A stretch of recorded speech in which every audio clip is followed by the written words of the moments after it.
History का जो पहला चैप्टर है वो है first world war of independence 1857। इस चैप्टर में सबसे पहले तो ये बताया गया है कि फर्स्ट वॉर ऑफ इंडिपेंडेंस हुआ क्या था, हुआ क्यों था।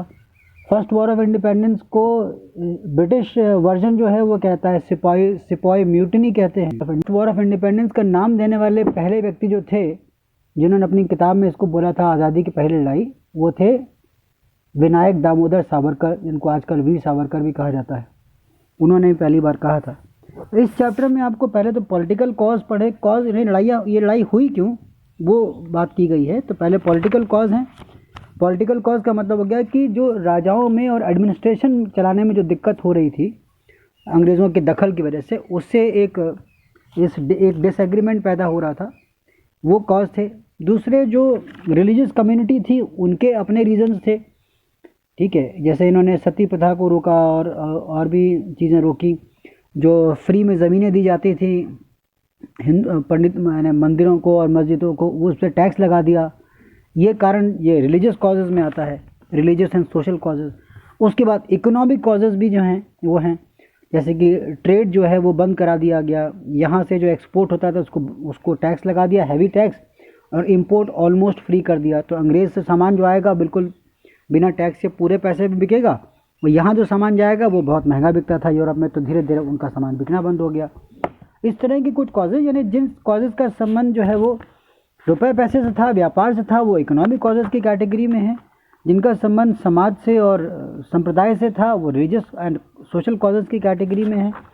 इसी तरह से पॉलिटिकल कॉजेज़ में जिनका संबंध राजाओं के, मैंने उस ज़माने में जो हिंदुस्तानी राजा थे, राजा और जमींदार वगैरह होते थे, उनके एडमिनिस्ट्रेशन में दखल जो पड़ रहा था उनकी वजह से थे, उनकी आज़ादी में जो चोट पकड़ी थी उनकी वजह से थे।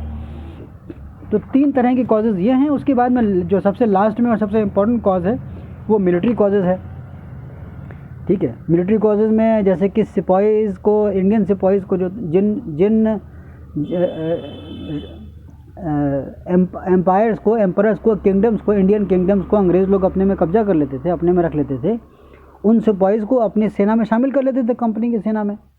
और उनके लिए एक एग्रीमेंट आया था कि आपको देश में या देश के बाहर कहीं पर भी डिप्लॉयमेंट के लिए भेजा जा सकता था।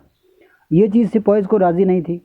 फिर सिपाहीज़ की सैलरी और सोल्जर की सैलरी, सोल्जर्स का मतलब ब्रिटिश सोल्जर्स और सिपाहीज़ का मतलब इंडियन सिपाहीज़, इनकी सैलरीज़ में बहुत फ़र्क था, इनकी फैसिलिटीज़ में बहुत फ़र्क था, इनके रहने सहने में बहुत फ़र्क था, ठीक है। डिस्क्रिमिनेशन था।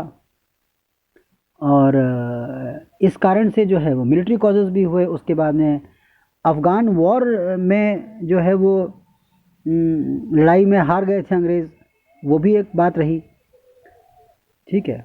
तो इस तरह के कुछ कॉजेज़ थे जिनको कि जिसका संबंध सेना से था उनको मिलिट्री कॉज कहा गया, जिसका संबंध रिलीजन से था उसको रिलीजियस कॉज कहा गया, सोसाइटी एंड रिलीजन, जिसका संबंध रुपए पैसे से, व्यापार से, ट्रेड से था, उनको इकोनॉमिक कॉज कहा गया।